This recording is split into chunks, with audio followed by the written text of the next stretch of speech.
5 and 6, Miss Stewart here with the next part of the house with chicken legs. Last time, if you remember, Marinka thought she'd made some friends. Unfortunately, the friends were quite cruel about the Jager and about her house, and she realised that the friends weren't really friends and were using sharp words. This chapter is called Sparks of Light. Sparks of Light. I find myself at the old Jager's house, stiff and tense from holding back tears. The door opens ahead of me, but the old Jager isn't in her front room. I collapse onto a chair by the fire, close my eyes, breathe in the smell of bush and imagine I am home with Baba. One of the doors swishes open and the old Jager steps in wearing heavy leather gloves and thick glass goggles on her forehead. Are you all right, Marinka? I stare at her, wondering why she's wearing the gloves and goggles. I'm fine, I'm just... My throat tightens. I don't know where to begin. A tear escapes from one of my eyes and I wipe it away with the back of my hand. Have you been with those two girls again by any chance? I nod and sniff. Never again. I hate the living. Really? The old Jager peels off her gloves and lifts the kettle over the fire. Why is that? Because they hate us, I say bitterly. I don't think so. Those girls you've been talking to are just young and silly, perhaps a little afraid of things that are different. But not all the living are like that. I have lots of kind and thoughtful living friends. You have living friends? I sit up straighter and look at the old Jager, a tingle running along my spine. But Jager aren't allowed to be friends with the living.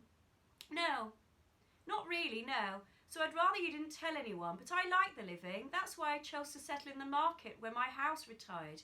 I stare at her, open-mouthed. But Baba said Jager are supposed to protect the houses and the gates. She said we should be wary of the living, and she's absolutely right.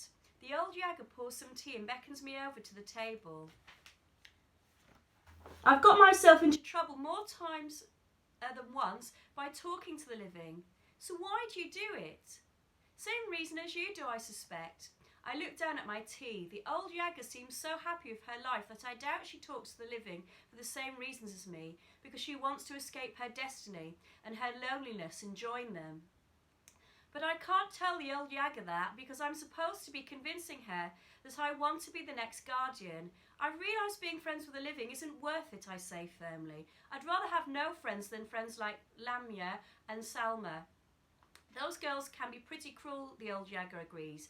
Don't give up on the living though. There are more good people than bad people in this world. You just have to be careful and choose your friends wisely. I don't need friends. The words taste sour in my mouth. Besides, there's no point making friends with the living when the house moves on all the time anyway. Spoken like a true Jager, the old Jager takes a swig of tea and smiles. I shift uncomfortably in my seat. Can we get ready for the ceremony of the bonding now, I ask. You said you'd help me cook. That's what I'm doing when you arrive. The old Jager's eyes light up. Except I'm making something a bit more exciting than borscht. Come and see. I follow her through the door she came out of earlier. Strange chemical smells tickle my nose and my gaze drifts along the wall in awe.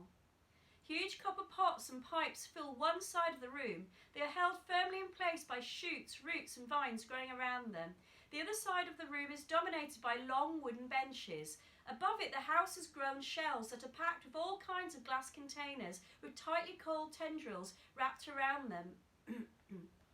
Isn't it wonderful? The old Jager looks around the room proudly. The house grew me this laboratory over 800 years ago, and it holds every boiling pot and test tube so carefully that nothing has ever broken in here. Not even when the house used to gallop across the steeps. She turns to me now and winks, or when it rolls over to entertain visitors. What's that for? I whisper, my eyes wide from trying to take everything in. The copper drums shine so bright they blind me, so I turn to the shelves and stare at all the bottles filled with powders, granules and liquids, and every colour imaginable. This is for the trost. The old Jager waves at the copper-filled side of the room, then turns to the bench and beams. While this is for the experimenting concoctions, right now I'm making fireworks. Fireworks? Tiny explosions pop through my body and I look at the things on the benches more closely. Round balls like paper onions are laid out neatly. a piece of string dangling from each of them. One of the onions is open, revealing layers of black powder and paper twisted inside it. For tonight. The old Jagger pulls her gloves back on and grins at me. Do you want to help? Yes, please. I nod and my fingers quiver. All thoughts of Salma and Lamia evaporate. As I pull on the gloves and goggles, the old Jagger passes me and moves towards the bench. You can make the stars. The old Jagger taps the bottom of the shelf and thick vine creeps down to the bench, carrying a rack full of colourful powders. These are what give fireworks the colours. The old Jagger pulls the bottle out of the rack one by one and tells me the names of the powders inside them and what colours they burn. Barium chloride burns pale green, calcium chloride orange and sodium nitrate yellow. She also explains how I can mix up new colours, for example by blending strontium carbonate that burns red with copper chloride that turns blue, and I can make purple explosions. Then she shows me how much powder to put into each twist and leaves me to it. I make up the little stars at one end of the bench while the old Jagger works at the other. I start by using one powder in each twist, but soon I'm adding a little of this and a little of that, wondering what marvellous colours might erupt in the sky later on. The old Jagger adds my stars to her paper onions, excitedly telling me about all the layers that they do. She says the onions are actually called aerial shells and that they are lifting charge to take them up into the sky, a bursting charge to explode them, and a time fuse to make sure the shells explode at the right height. How did you learn how to do all this? I ask when she pauses for breath. From the living. That's why I talk to them, to learn new things about the world and myself. I've always had living friends, ever since I made my first friend on the steeps when I was your age. He was a dark-haired nomad boy who dazzled me with magic tricks. The old Jagger waggles her finger, pulls a shiny coin out of the air and smiles.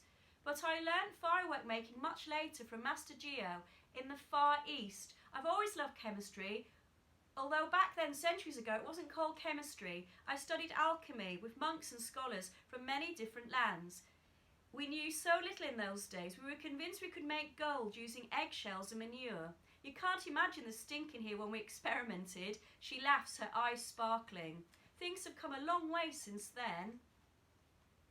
I've studied some of the great chemists, Boyle, Rosalind Franklin. She sighs. It seems like only yesterday I was having classes with Mendeleev, but that must be over a century ago now. How old are you, I ask? Didn't your Baba tell you it's rude to ask an elder their age? The old Jagger peers at me sternly through her goggles, but she's still smiling, so I think she must be joking.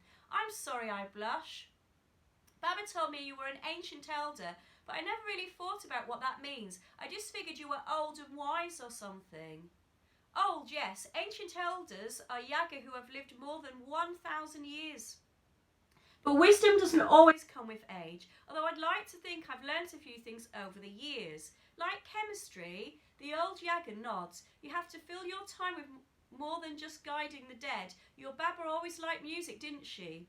She could fix and play every musical instrument I ever saw, I said proudly, picturing Baba tapping her foot and playing her accordion, tilting her head to kiss her flute to her lips and strumming on a balaklia.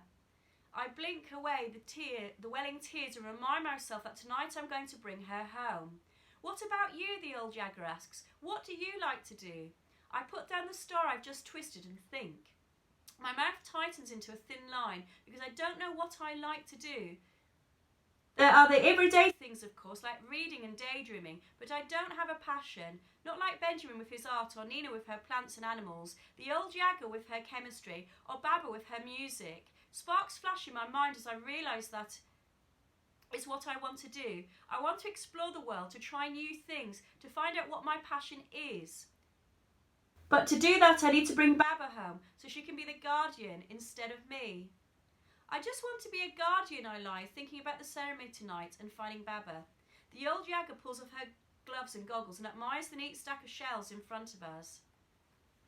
That should be enough, I think. I slide up my goggles and, glancing out of the window, notice it's nearly dark outside already. Is it time to go? I ask, my stomach tightening. If you're sure you still want to do this, the old Jagger lifts up a big metal box from under the bench and starts packing the shells into it. Of course, I can't wait. I smile, realising it's true. Tonight I'm going to see more Jagger in one place than I've ever seen. I'm going to watch the fireworks I made explode above me, and I'm going through the gates to bring my grandmother home. Tonight is going to be wonderful, and tomorrow Baba will be home to guide the dead. The crack in the house will heal, the great cycle will be back in balance, and I'll be free to figure out what I want to do with my life. Perhaps then being dead, stuck in a house with chicken legs, might not be so bad after all. And that year 5 and 6 is the end of the chapter. Take care, speak to you soon, bye.